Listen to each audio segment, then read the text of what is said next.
So you're moving to Baton Rouge and you're wanting to live in a walkable area, somewhere close to amenities so you don't always have to get in your car. Well, I got you covered because in today's video, we're going to be going over the most walkable neighborhoods here in Baton Rouge. And if you're new here, howdy, my name is Shawn G. I'm a realtor here in the greater Baton Rouge area. And if you're looking to move here, buy or sell, I'd love to help in any way. All of my contact information is going to be in the description down below. Now with that said, let's jump into the video. The first area is Mid-City Baton Rouge.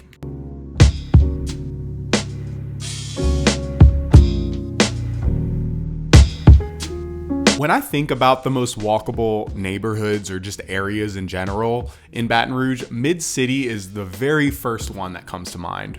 All right, so where is Mid-City Baton Rouge? So here is Baton Rouge. Mid-City is, you guessed it, right in the middle of the city. Okay, so I'm gonna zoom in a little bit. Everything in Mid-City is pretty much based off of one street, which is Government. Okay, so usually when people say, hey, I live in Mid-City, they're talking about a neighborhood or street off of Government. And Government spans from right here at this intersection of Lobdell and Independence. This is where Government Street starts, and it goes all the way to the Mississippi. Right? So this part of Government is really like downtown. So if somebody says I live in Mid-City, they're not talking about this part of Government. They're usually talking about this right over here, this middle area. And speaking of this middle area, this is where the bulk of your restaurants, your shops, and your things to do are gonna be right over here in this part of Mid-City. So yeah, this is where Mid-City is.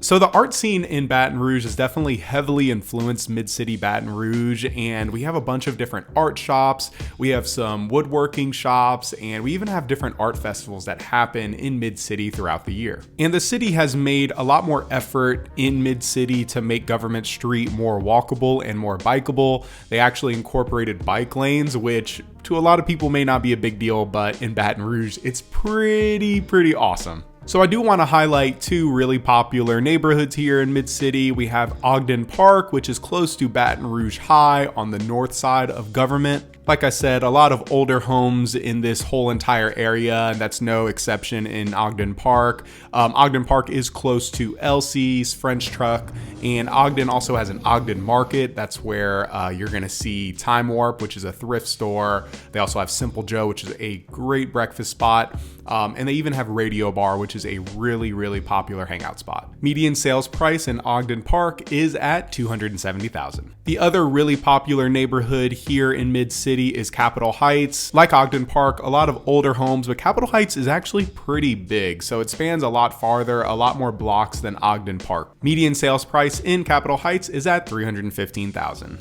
The next area we're going to be looking at is the Overpass area.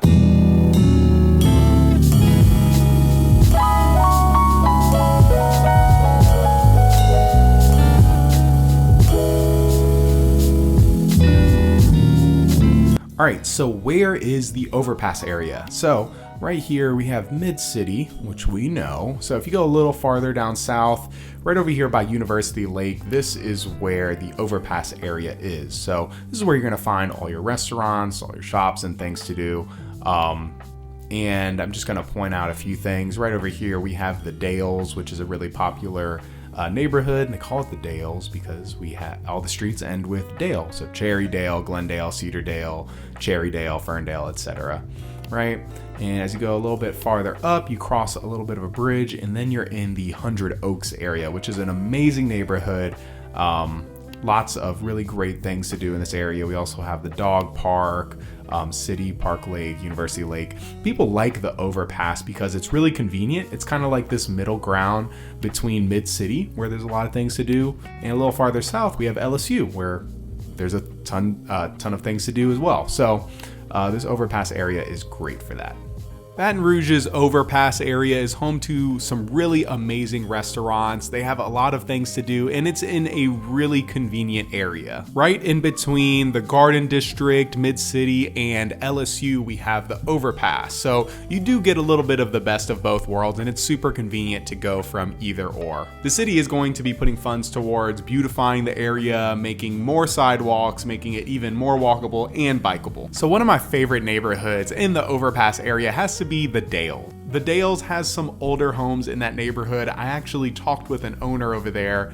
I was touring their home and they were telling me how they bought that home from Sears, right? So this is back in the day. So the last median sales price for the Dales, which is in University Gardens, was at $380,000. And over the bridge from the overpass, you have another really desirable neighborhood, which is 100 Oaks.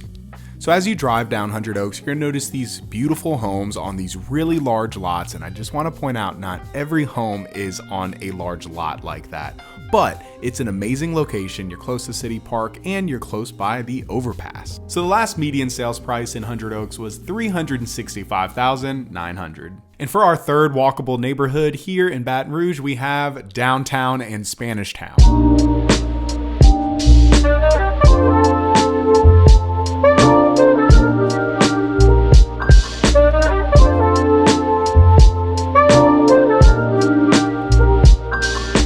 All right, so where is downtown Baton Rouge? We kind of already talked about it earlier because we talked about mid-city, but it is right over here close to the Mississippi. This is going to be downtown Baton Rouge, right up north of the kind of the beginning of downtown. This is where you're gonna have your new state capitol building. Now with the new state capitol building, right next to it, we have Spanish Town, okay, which is the oldest neighborhood in Baton Rouge. As you go a little farther down south, this is where you're gonna have a lot more restaurants, shops. You're gonna have the Raising Cane's River Center, which holds a ton of events, and one of the big notable ones is Baton Rouge Zydeco game. So if you're a hockey fan, this will be a place to go to for sure. We have the USS Kidd, Old State Capitol, good places to visit, whether you have been living in Baton Rouge for a long time or if you're visiting for the first time. And yeah, and right over here, this is kind of like Town Square. This is where we do a lot of things as far as like, if they do like some kind of big event, like a social event, it's going to be usually over here. The New Year's Day drop, the ball drop, that's going to be right over here as well. But yeah, this is downtown. And downtown is similar to other downtowns. They have a lot of things to do. One of the best events that they hold in downtown is the Live After 5, which is a music festival that they hold throughout the fall. They bring in bands, you have a ton of food, and it's just such a good event, and it's free, so it's just really great for the public. One of the most popular neighborhoods here in downtown has got to be Spanish Town. Spanish Town is Baton Rouge's oldest neighborhood. It's really, really popular.